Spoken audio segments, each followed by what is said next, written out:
ఈ రాష్ట్ర ముఖ్యమంత్రి ఆయన కొడుకు లోకేష్ బాబు తాడిపత్రి ఎమ్మెల్యేకి ఆయన తండ్రికి ఏ సూచనలు ఇస్తున్నారో మాకు తెలియదు. కనీసం సంక్షేమం పైన కానీ ఏదైనా పైన కానీ వాళ్ళు మాట్లాడరు. వాళ్ళ సొంత అజెండా పెట్టుకొని తాడిపత్రిలో నడుపుతున్నారు. ఈ మధ్యకాలంలో 4 రోజుల నుండి కేరళ మద్యం పైన మాట్లాడుతున్నారు. కేరళ మద్యంలో నాకు వాటా ఉందని, గోవా మద్యంలో నాకు వాటా ఉందని, వాళ్ళు నా అనుచరులని రకరకాలుగా మాట్లాడడం జరుగుతుంది. దానిపైన ఈరోజు ఎమ్మెల్యే తండ్రి అయినటువంటి జేసీ ప్రభాకర్ రెడ్డి స్టేషన్ కాడ దీక్ష కూర్చుంటా అని కూడా చెప్పడం జరిగింది. అయ్యా, నువ్వేమి దీక్ష కూర్చోవలసిన అవసరం లేదు, నా పైన ఒక కమిటీ వేయమని చెప్తాను మా వాళ్ళతో. మా వాళ్ళు వేసే కమిటీ ఒకవేళ నువ్వు నచ్చదు, నేను ఈ పొద్దు చెప్తాడా, నీకు నీ కొడుకు కూడక నువ్వు ఎమ్మెల్యేగా ఉన్నప్పటి నుండి, నువ్వు మున్సిపల్ చైర్మన్గా ఉన్నప్పటి నుండి, నీ కొడుకు ఎమ్మెల్యేగా ఉన్నప్పటి నుండి, నేను ఎమ్మెల్యేగా ఉన్నప్పటి నుండి తాడిపత్రి ప్రాంతంలో రౌడిజం కానీ, మటకా కానీ, గ్యామ్లింగ్ కానీ, రంగాకి కానీ, లిక్కర్ పైన 10 రూపాయలు పెంచి తినేదాని విషయంలో కూడా కమిటీ. మా పార్టీ వాళ్ళు ఏం అవసరం లే. నాకు మీ పార్టీలో కొంతమంది అంటే గౌరవం. కాలువ శ్రీనివాసులు అన్నను, పయాలు కేశవును, ఈ జిల్లా ఇన్ఛార్జి మంత్రి అయినటువంటి టీజీ భరత్ను, ఈ జిల్లాకు సంబంధించిన కడప శ్రీనివాసరెడ్డిని, ఇలా నల్లగారిని కమిటీలో వేయించుకో. నేను కూడా అన్నా, నీకు ఒకటే వినపము, మీరు ఈ కమిటీలో ఉండి ఏదన్నా కానీ అక్కడ జరిగే అరాచకాలపైన అన్ని దానిపైన నా మీద కానీ మీ పార్టీకి సంబంధించినటువంటి ఎమ్మెల్యే కుటుంబ సభ్యుల మీద కానీ విచారణ చేయండి. మీరు ఏది విచారణలో ఏది తేలితే దానికి నేను మీ మాట కట్టుబడి ఉంటా. ఏదో వాళ్ళు చెప్తారు, మా పార్టీ వాళ్ళు చెప్తాండి. మా పార్టీ వాళ్ళు చెప్పాల్సిన అవసరమే లేదు. మా పార్టీ వాళ్ళు చెప్తే నీకు నచ్చచ్చు, నచ్చకపోవచ్చు. అందువల్ల మీ పార్టీ వాళ్ళే సీనియర్ లీడర్లు, వీళ్ళంతా మంత్రులు, ఈ జిల్లాకు సంబంధించిన ఇన్ఛార్జీలు అందరూ వాళ్ళు ఏది చెప్తే దానికి నేను కట్టుబడి ఉంటా.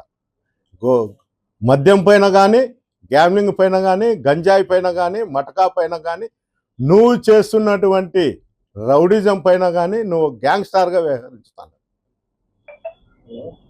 ఒక్కసారి ఆలోచన చేయండి. అక్కడ వ్యవస్థలు అనేది నిర్వీర్యమైపోయినాయి. ఎక్కడ చూసినా కూడా ప్రతిరోజు నిత్యం సాయంత్రం 3 అయితే స్టేషన్ ముందర కూడా బంగాకి తాగి కానిస్టేబుల్ మీదకి, ఎస్ఐల మీదకి పోతాన్నా కూడా పట్టించుకోకుండా పోతున్నారు. అధికారులకు అందరికీ నేను చెప్పేది ఒకటే, ఈరోజు ప్రజల మీద దాడులు జరుగుతున్నాయి. రేపొద్దున మీరు ఈ అక్రమాలకు అన్నిటికి కూడా ఆద్యం వస్తున్నారు కాబట్టి మీ మీద దాడులు జరిగినా కూడా మీరు మొరబెట్టుకోవాల్సిన అవసరం, మీ అధికారులకు మొరబెట్టుకున్నా కూడా లాభం లే. ఈరోజే మీరు దాన్ని కట్టడి చేస్తే భవిష్యత్ తరాలకు కూడా మేలు. అక్కడుండే వ్యవస్థలకు అన్నిటికి కూడా ఆఫీసులకు జేసీ పోలీస్ స్టేషన్ అని పెట్టుకోవాలా, లేకపోతే జేసీ మున్సిపల్ ఆఫీసు, లేకపోతే జేసీ ఎంఆర్ఓ ఆఫీసు అని పెట్టుకోవాలా. అవసరమైతే జిల్లాలో ఏంటంటే చాలా మంది లీడర్లు ఉంటారు కాబట్టి ఈ ఆఫీసులకు పెట్టుకునేకి ఇక్కడ జిల్లా అధికారులు ఒప్పుకోరు. ఏంటంటే నువ్వు ఒక్కంది కాదయా, నీ కాన్షియన్స్లో కావాలంటే నీ బోర్డుతో పెట్టుకోండి అని. ఇది నేను అసెంబ్లీ రోడ్ సినిమాలో చూసిన. ఏ టీ షాప్కి చూసినా, ఏ షాపుకి చూసినా భాష టీ షాపు, భాష పోలీస్ స్టేషన్లో అని రాసినది.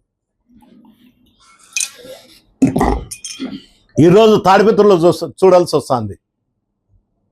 నువ్వు చెప్తాంటావు ఇప్పటికీ, ఎవరు నీ ఇంటికి వచ్చినా, మీ పార్టీ సీనియర్ లీడర్లు వచ్చినా, జూనియర్ లీడర్లు వచ్చినా కూడా ఏడుస్తుంటావు, నా ఇంట్లోకి వైఎస్ఆర్సీపీ నాయకులు వచ్చినారని. ఏంటికి వచ్చినారని దానికి మటుకు చెప్పవు. ఇక్కడుండే మిత్రులు కూడా, మీడియా మిత్రులు అడగరు, పోలీస్ అధికారులు అడగరు, ఇంకోరు అడగరు.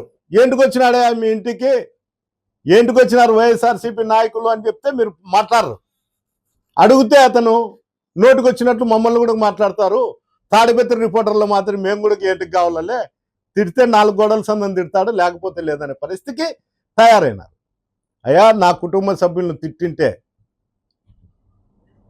ఎవరింట్లో కానీ వాళ్ళ కుటుంబ సభ్యులను తిడితే ఎవరు ఓర్చుకోరు.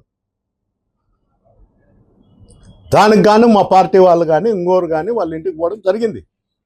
జరగలేదని చెప్పడంలే, అది చెప్పడంలే. అతని కుటుంబ సభ్యులు తిడితే ఊరుకుంటావా? ఎవరు ఊరుకుంటారు? చేతనయ్యేవాడు, చీముని ఎత్తనున్నవాడు వాళ్ళ కుటుంబ సభ్యులను తిడితే ఎవడు ఊరుకుంటారు? ఏంటి కోరుకుంటారా? నువ్వు ఎంతమంది కొంపలు ముంచినావు? నువ్వు ఈ గవర్నమెంట్ వచ్చినాక ఎన్ని షాపులకు లాక్ చేసినావు, ఎన్ని ఇళ్లకు లాక్ చేసినావు? ఆ గ్రామాలలో వైఎస్ఆర్సీపీ సానుభూతి పరులున్నా, టౌన్లో సానుభూతి పరులున్నా వాళ్ళపైన దాడులు చేయిస్తాం. ఓ సామాజిక వర్గాన్ని ఒక రౌడీజంగా తయారు చేసి వాళ్ళ మీద దాడులు చేస్తాడు. సిగ్గుండల్లా, ఆలోచన చేయి. అస్మిత్ రెడ్డి గారు, నీకు ఇంతకుముందు కూడా చెప్పినా, ఇప్పుడు కూడా చెప్తాండా, మీ నాయనకు పురుగు కలిపి ఒక గ్యాంగ్ స్టార్గా తయారు చేసి తాడిపత్రి పట్టణం మీద ఇచ్చినావు. వ్యవస్థలు అనేటివి ఉన్నాయి. ట్రాఫిక్ క్లియర్ చేయాల్సిన బాధ్యత మీ నాయనది కాదు. షాపులు ఉన్న మోటార్ సైకిళ్ళు ఉంటే తీసేసి షాప్ ఓనర్లను తిట్టే బాధ్యత మీ నాయనది కాదు. దానికి ట్రాఫిక్ పోలీసు వాళ్ళు ఉంటారు, లేకపోతే లోకల్ పోలీసుకు చెప్పు. మున్సిపల్ కమిషనర్ తాడిపత్రిలో ఉండాడో లేదో కూడా తెలియదు. అతని ఉద్యోగం కూడా నువ్వే చేస్తాండవు. నీకేం హక్కు ఉందని నువ్వు చేస్తాండవు తాడిపత్రిలో. నీ కొడుకు ఎమ్మెల్యే అయినంత మాత్రాన అవన్నీ నువ్వు భుజస్తంభాల మీద వేసుకొని రౌడీజం చేస్తావా? ఏ విధంగా నువ్వు చేయగలుగుతాండవో ఒకసారి చెప్పు. ఏమన్నంటే 24 మంది నా టార్గెట్, 24 మందిని నేను అంతం చేస్తా అంటావు. ఈ 24 మంది కూడా ఎస్పీ గారికి అర్జీ చేయడం జరిగింది. అందరూ కూడా పేపర్ రోల్ ముఖంగా చెప్పడం జరుగుతుంది. ప్రతి మీడియాలో కూడా ఈ 24 మంది కథ చూస్తారు. అందులో 3 మీద దాడులు కూడా చేస్తున్నారు. పోలీస్ అధికారులు ఆ 24 మందికి రక్షణ కల్పిల్లా, లేకపోతే ప్రభాకర్ రెడ్డి మీద సుమోటోగా కేసన్న కట్టాలా? 2 కట్టరు. ఎవరన్నా మాట్లాడితే వాళ్ళ మీద దాడి చేస్తారు. కేసు పెట్టనికపోతే మళ్ళీ కౌంటర్ కేసు పెడతామని పోలీస్ అధికారులు భయపడిస్తారు. కౌంటర్ కేసు అంటే మేమే తన్నలు తిని మా మీద 307 వాళ్ళకు చూసే బెయిల్గులు.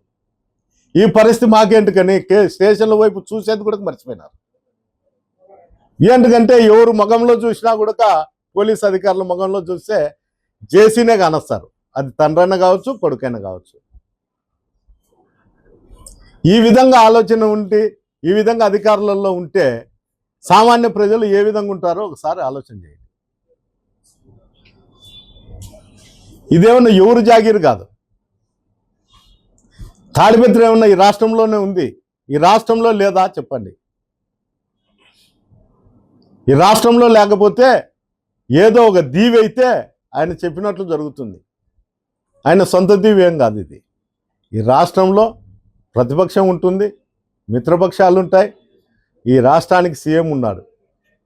నీకు పార్టీ అంటే భయంలే, పక్కన వాళ్ళంటే భయంలే, ఎవరన్నా నీకు భయంలే. ఏంటికంటే 76 సంవత్సరాలు 75 సంవత్సరాలు ఉన్నాయి. నేను బతుకుతే 4 సంవత్సరాలు 5 సంవత్సరాలు పెడతా. నేను ఉన్నప్పుడు ఫలానా వ్యక్తి ఈ ఊర్లో రౌడీజం చేస్తా అంటే తిరిగి మాట్లాడే వాళ్ళు లేరు. పోలీస్ వ్యవస్థ కూడా ఆయనకు సలాం చేస్తుంది. అందరూ అధికారులు కూడా ఈ విధంగా ఉన్నారని నిత్యం కూడా అక్కడ మున్సిపల్ కమిషనర్ అయితే అతను ఉద్యోగం చేసేదే మానుకున్నాడు.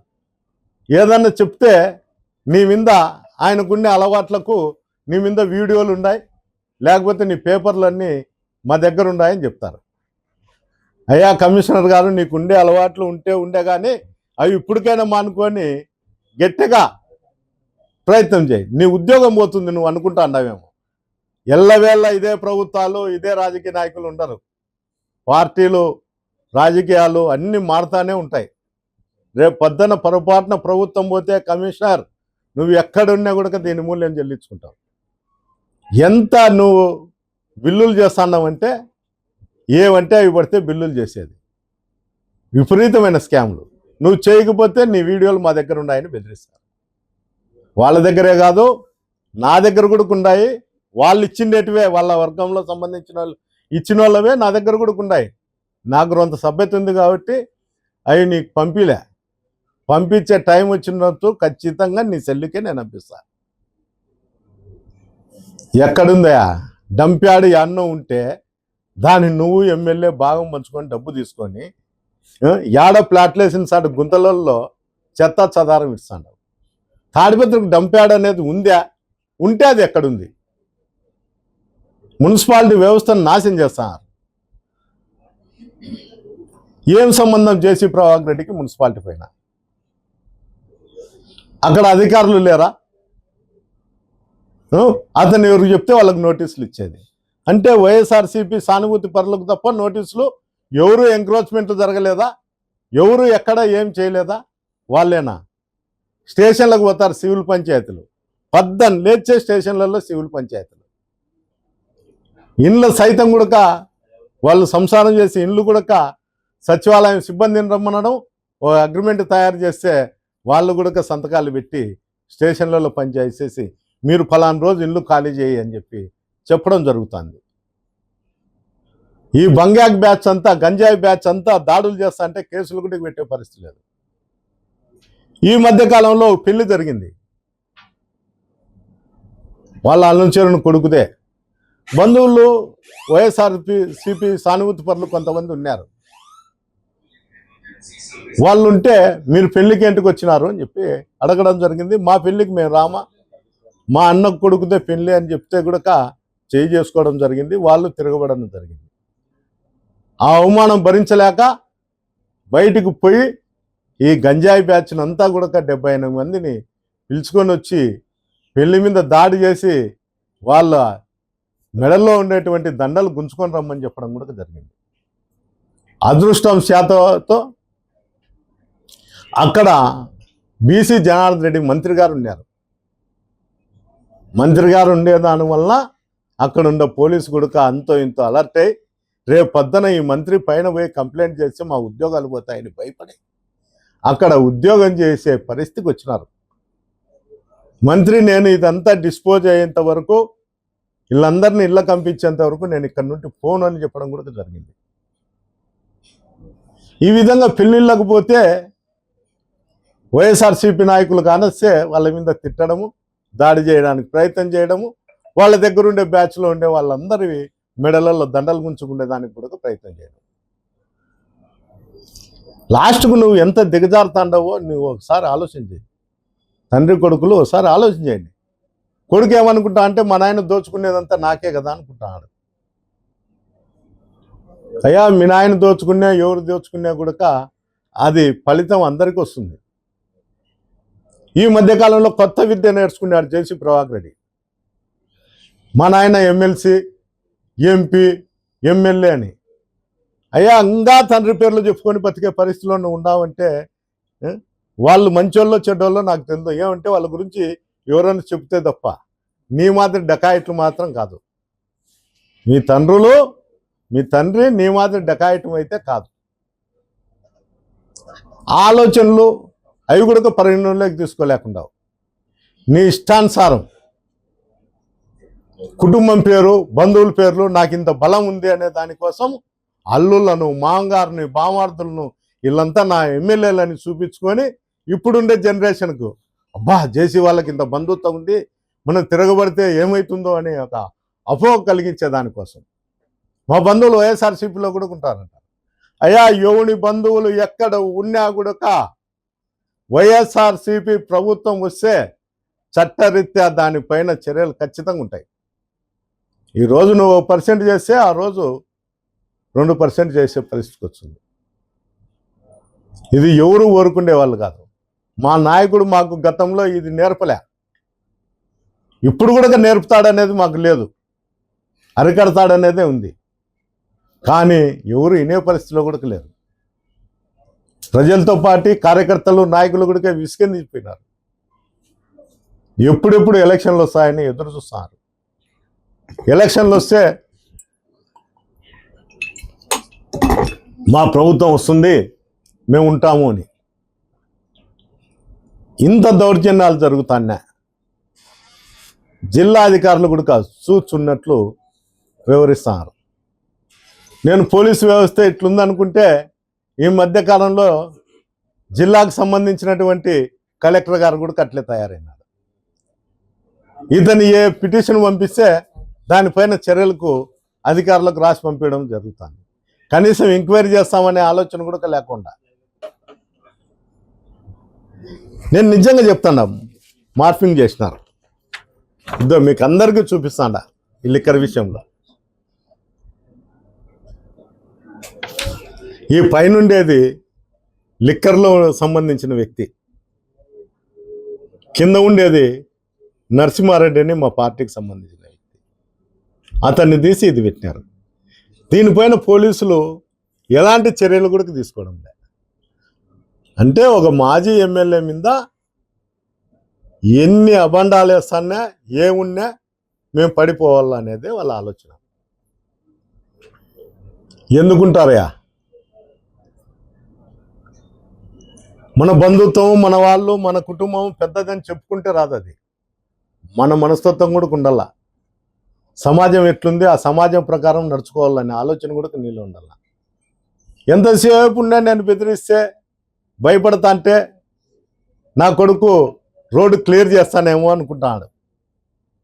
అయ్యా, నీ కొడుకు రోడ్డు క్లియర్ చేయవు కానీ గుంతల రోడ్డే ఉంటుంది.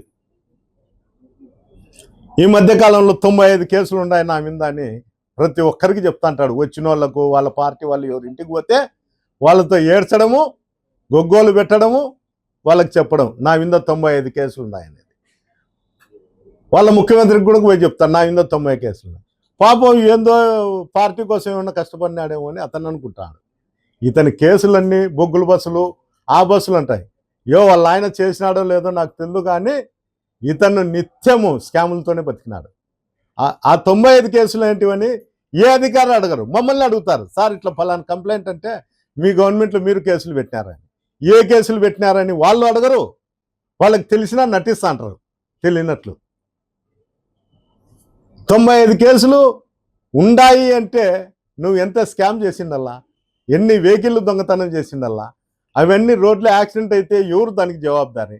ఇన్సూరెన్సులు ఫేక్ చేస్తావు, ఎన్ఓసీలు ఫేక్ చేస్తావు, యాన్నో నాగాల్యాండ్ నుండి బస్సులు తీసుకొచ్చి రోడ్ల మీద తిప్పుతావు, లారీలు రోడ్ల మీద తిప్పుతావు, అమ్ముకుంటావు, చేస్తావు, లావు పన్నావు. అవి దొరికినావు కాబట్టి నువ్వు దొంగ పోయినావు. నువ్వు దొంగ పోయినావు అని నన్ను దొంగగా చూపిల్లని నువ్వు ప్రయత్నం చేస్తే లాభం లేదు. నేను ఎప్పుడూ ఒక రైతు బిడ్డను. నాకు తెలుసు ఎట్లా బతకల్లా, ఎట్లా ఉండాలా, ప్రజలతో ఏ విధంగా. నువ్వు కుటుంబం పెద్దదని చెప్పుకొని నీచమైన బతుకు బతికేంత సంస్కారం లేను మటుకు కాదు. నాకు సంస్కారం ఉంది. ఏంటికంటే 10 మంది రైతులతో తిరుగుతాంట, గ్రామాలలో పోయినప్పుడు అందరితో కూడా అక్క అమ్మ అని మాట్లాడుతుంట. అతని భాష నేను చెప్పాల్సిన అవసరం లే. చెప్పి నా నోటితో పాపం వాళ్ళు తెలుగుదేశం నాయకులు, కార్యకర్తలు బాధపడతారు.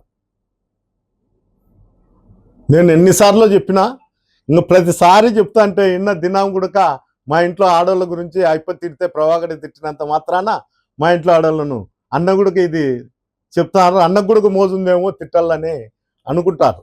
కానీ నేను దాని గురించి అయితే చెప్పదలుచుకోలే గుడక. ఒక్కసారి ఆలోచించండి, తాడిపత్రి కాన్స్టిట్యున్సీలో ఉండేవాళ్ళు ఏం జరుగుతుంది ఇక్కడ, ఏం కథ అనేది. లాస్ట్కి పెళ్ళిళ్ళకి పిలిచాలని కూడా భయపడే పరిస్థితికి వచ్చినారు.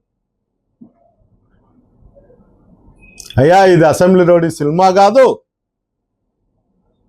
ఆ సినిమా చూసినంత వరకు ఉండేటువంటి ప్రేక్షకులు కాదు. సినిమాలో ఎన్నెన్నో జరుగుతుంటాయి. అట్లా బతకాలంటే మనతో కాదు. నువ్వేమన్నా ఆ సినిమా చూసి అట్లా బతకాలని ఏమన్నా బజార్లో బట్టలు ఉడికి తిరుగుతానేమో. నేను తాడిపత్రికి ఇన్ఛార్జ్ వచ్చినప్పటి నుండి తాడిపత్రి ప్రజలు నేను వచ్చిన తర్వాత ప్రభాకర్ని ఏ విధంగా చూడాలో ఆ విధంగా చూసారు. బట్టలు లేకుండా స్టేషన్ల ముందర స్నానం చేసుకుంటా, మున్సిపాలిటీ దగ్గర స్నానం చేసుకుంటా, డిఎస్పీ ఆఫీసుల కాడ నేల మీద వండుకుంటా, రోడ్ల మీద మంచాలు వేసుకొని వండుకుంటా, స్టేషన్ల ముందర మంచాలు వేసుకొని పండుకొని చూసారు. అంటే ఆ గొప్పతనం నాతో అతనితో అతనికే తెలిసిందల్లా, తాడిపత్రి ప్రజలకే తెలిసిందల్లా. అధికారంలో ఉండి ఆ విధంగా చేస్తాడంటే ఆ గొప్పతనం ఎవరిదనేది కూడా చెప్పాలా. ఏమన్నంటే కూడా పెద్దారెడ్డి వాళ్ళ కుటుంబానికి మాత్రం ఇక్కడ నేను రాజకీయాలు చేయనీను అని చెప్తాడు. అతను కాదయ్యా చేయనీకోకుండా ఉండేది, నన్ను పోలీస్ అధికారులు చేయనీకో ఉండారు. మీరు కూడా అదే రాస్తుంటారు. ప్రభాకర్ రెడ్డి అడ్డపడినాడు, పెద్దారెడ్డి ఇంట్లో కూర్చున్నాడని. నన్ను ఎప్పుడూ కూడా అడ్డపడే శక్తి ఈ అనంతపూర్ జిల్లాలో కాదు, కానీ తాడిపత్రి కాన్స్టిట్యున్సీలో ఏ ఒక్క వెధవ కూడా లేదు నన్ను అడ్డపడే శక్తి. అధికారులకు తప్ప. అధికారులను అడ్డం పెట్టుకొని అధికారులను నా ఇంటి దగ్గరకు పంపించి నిలబెట్టగలుగుతాను తప్ప అతని శక్తి బలహీనుడు. అతను ఎవరైతే చిన్న వ్యక్తులు ఉంటారో, అతను గౌరవిస్తారో వాళ్ళ మీదకి దండయాత్ర చేయమంటే చేస్తాడు. అతను ఆటో వాడిని కూడా కొట్టలేడు తిరగబడితే. అతని గుండె బలహీనత అది. అతను ఏందో పెద్ద బలవంతుడని. నేను ప్రోగ్రాం పెడతానే, మేము ఆ ఊర్లో పెడతాను ఈ ఊర్లో పెడతా అంటారు.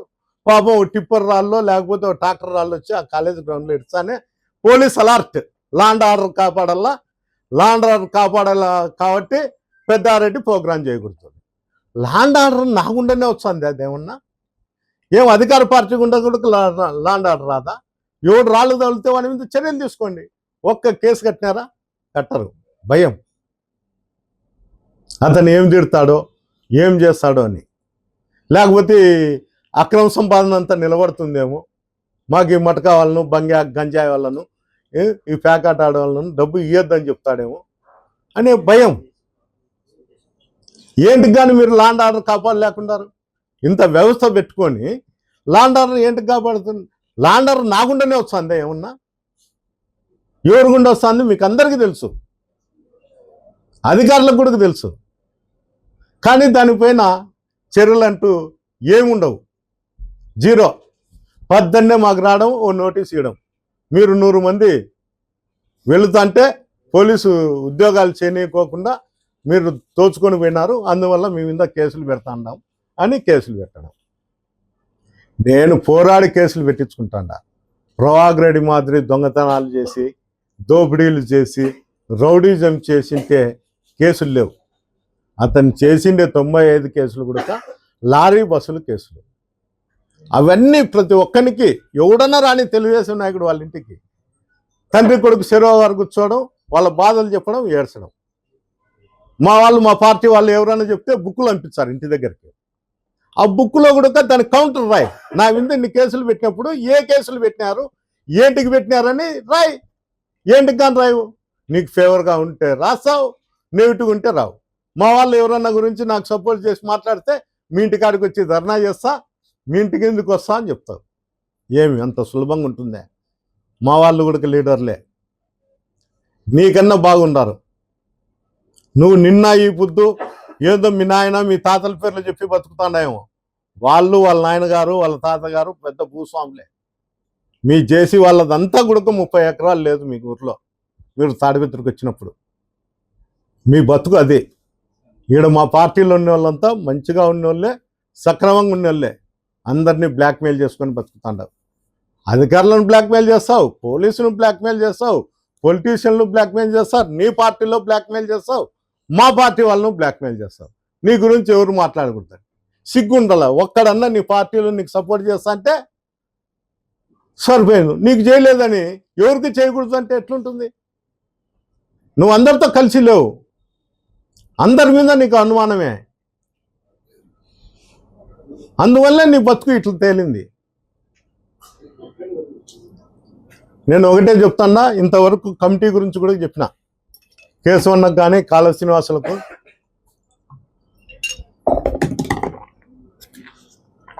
టీజీ భరత్ శ్రీనివాసులు గారికి మీరు అందరూ కలిసి దీనిపైన మీరు మీ సీఎం గారిని అడిగో, లేకపోతే నా మీద అబండాలు వేస్తున్నటువంటి తాడిపత్రి ఎమ్మెల్యేని అడుగో, మీరు కమిటీ వేయండి. ఆ కమిటీలో మీరు ఏ నిర్ణయించినా కూడా నేను దానికి కట్టుబడి ఉంటా. దానికి మీ ఎమ్మెల్యే తండ్రి కట్టుబడి ఉంటాడో లేదో ఒకసారి ఆలోచన చేయండి. ఇంకోటి అంతేకాదు, లిక్కర్ గురించి మాట్లాడుతున్నాడు. లిక్కర్లో అతను ఇప్పటికీ బతుకుతున్నాడు. 10 రూపాయలు ఎంఆర్పి పైన ఎక్కువ పెంచి ఎంఆర్పి పైన ఎక్కువ రేట్లు పెట్టి ఇప్పటికీ బతుకుతున్నాడు. తాడిపత్రిలో వైఎస్ఆర్సీపీ నాయకులు కార్యకర్తలు యాక్టివ్గా ఉన్నవాడు తిరగలంటేనే భయపడే పరిస్థితి ఉంటే మమ్మల్ని వ్యాపారం చేసుకునే పరిస్థితి అతనికి ఉంటుందా? ఎవడో విజయవాడోడో ఇంకోడో 3 షాపులు వేసింటేనే దానిలో షాపులు ఓపెనింగ్ చేయనీకోకుండా ఎన్ని పంపించిన ఘనత జేసీ కుటుంబాన్ని. మేము వ్యాపారాలు చేసుకుంటే ఆడ తిరగనిస్తాడా, లేకపోతే పోలీసు వ్యవస్థ సూచా ఊరుకునిస్తాడా? పోలీస్ అనేది అది జేసీ కుటుంబానికి సంబంధించిన వ్యక్తులాడ. ఇదేం గవర్నమెంట్కి సంబంధించిన వ్యక్తులు కాదు అధికారులు, జేసీ కుటుంబ సభ్యులు ఆడ అధికారులు. అందువల్ల వాళ్ళ కుటుంబ సభ్యులు ఉన్నప్పుడు ఇంకోటి సామాన్యుడు అక్కడ వ్యాపారాలు చేసి బతుకుతాడా? అక్కడ చేసే వ్యాపారంలో కానీ ఇంకోటి కానీ వాళ్ళ అనుచరులన్నీ ఉండాలా, వాళ్ళ అనుచరులకు సంబంధించిన వ్యక్తులన్నీ ఉండాలా. అంతకుమించి ఏరే వాళ్ళు ఎవరు ఉండరు, ఏమీ కాదు. ఇది పరిస్థితి. దయచేసి ఈ కమిటీ మీద మీరు కూడా మీడియా వాళ్ళు కూడా మా అన్నలు ఈ తెలుగుదేశం నాయకులందరినీ కమిటీ ఎప్పుడు వేస్తారో ఎప్పుడు ఉంటుందో కూడా మీకున్న కూడా ఆయనకు తెలియజేయడం జరుగుతుంది. మీరు స్పష్టత చెప్పలే ఏమని వాళ్ళ ఇంట్లోకి మీరు ఎందుకు పోయినామో అడుగుతారు కదా, ఎవరు తిట్టింటే పోయినారు, ఎందుకు పోయినారు చెప్పినాం కదా. కుటుంబ సభ్యులను తిట్టింటేనే పోయినారు. ఎవరు తిట్టారు? వాళ్ళ ఇంట్లో ఉండే చెప్పిన ఎవరు చెప్పినారు, ఎవరు తిట్టారని పోయినారు? ఆయన తిట్టించింటేనే. ఎవరితో? వాళ్ళ దగ్గర ఉన్న వాళ్ళతోనే. అతను అందరి కుటుంబ సభ్యులను తిట్టినట్లే మా కుటుంబ సభ్యులను కూడా తిట్టాడు. అది అతను ఎక్కడ కూడా క్లారిటీ చెప్పడంలే. దేశంలో ఉన్న వాళ్ళందరూ కూడా ఏంటికి పోయినారు వైఎస్ఆర్సీపీ నాయకులు, ఏంటికి పోయినారని చెప్తారు. కానీ అతని క్లారిటీ మీరు అడగలే, పోలీస్ అధికారులు అడగరు, ఎవరు అడగరు. పాపం వాళ్ళ ఇంటికి పోయిన దానికి తప్పే కదా అంటారు. అంటే అతను తిట్టే దానిలకు మేమన్నా తెలుగుదేశం కార్యకర్తలమే, తెలుగుదేశం నాయకులమా, ఏం తెలుగుదేశం ఓటర్లు మేమన్నా అతను తిడితే వన్నీకి ఇది జేసీ కుటుంబ సభ్యులం కాదు. వాళ్ళకి అలవాటు ఎవడు తిట్టినా కొట్టినా కొట్టించుకున్నా వాళ్ళకి అలవాటు. మేము కొడితే కొట్టించుకునే మనస్తత్వం మాది కాదు. అతను అంటే మా బ్రాండ్ అని చెప్తా అంటాడు, జేసీ బ్రాండ్ అని. అయ్యా సిగ్గు నీకు దమ్ము ధైర్యం ఉంటే నీ కొడుకు అందు నువ్వు పార్టీకి రిజైన్ చేయి, నువ్వు అప్పుడు మాట్లాడు. నీకు దమ్ము ధైర్యమో నీ జేసీ పోలీస్ స్టేషన్లు, జేసీ ఎంఆర్ఓ ఆఫీసులు, జేసీ కమిషనర్ ఆఫీసు నీకు ఎంతగా పని చేస్తుందో నేను చూస్తా. నువ్వు అన్ని చెత్త రాజకీయాలు చేస్తూ నేను రాజీనామా చేస్తా, జేసీ అనుచరులు అయితే నా ఇంటికాడికి రాని, లేకపోతే లేదు. నీ కొడుకును పార్టీకి రిజైన్ చేయమను ఎమ్మెల్యేగా పెట్టుకొని, అప్పుడు చెప్తా నువ్వు ఈ మాట మాట్లాడు. జేసీ కుటుంబం అంటే ఎట్లుంటుందో అనేది నువ్వు నిరూపించు, కేతేడి కుటుంబం అంటే ఎట్లుంటుందో నేను నిరూపించుతా. నువ్వు నిరూపించినా సరే, నేను నిరూపించినా సరే, ముందు రిజైన్ చేసిన తర్వాతే ఏదన్నా ఉంటే మాట్లాడు.